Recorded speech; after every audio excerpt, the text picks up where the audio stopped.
Saka Grabe. sa Ginubatan, Pulanggi. Oo, kamusta na? Mga kasuki, kamusta na kayo dyan? Lalo pang lumalakas ang ulan ngayong gabi. Alas 7 ng gabi na po.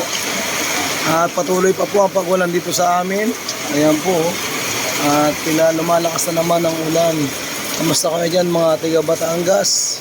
Nasa Subo, Batangas, lalo-lalo na yung kababayan ko sa Bicol, sa Uwas, Pulanggi at Ginubatan. Pati na sa Pagtunggon, Nanaylin, kamusta kayo dyan? Yay!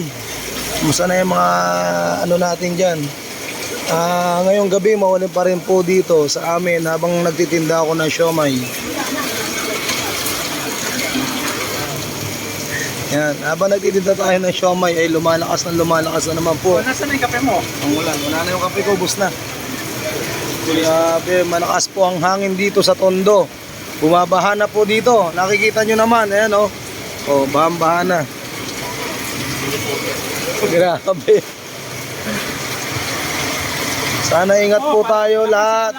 Malakas na naman ang palakas. Mukhang darating na si Leon. Leon Guerrero, wag ka nang dumating. Diyan ka na lang sa bundok. Paano mauubos ang ating siomay?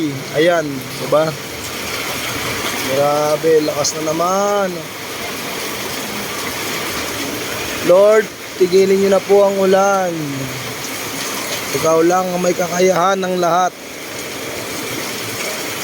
para mapatigil ang bagay-bagay sa mundong ibabaw.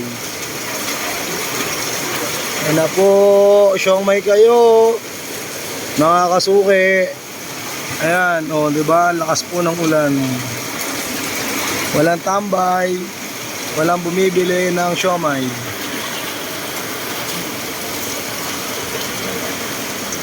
Ingat kayo lahat dyan lagi, mga tiga Laguna.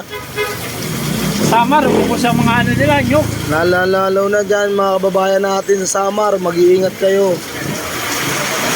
At sana ma-aksyonan agad ng ating gobyerno. Kahit man lang pa isa-isang bayan lang muna. Kasi nga ay talagang binabagyo. Ayan. Ang lakas na naman ng ulan.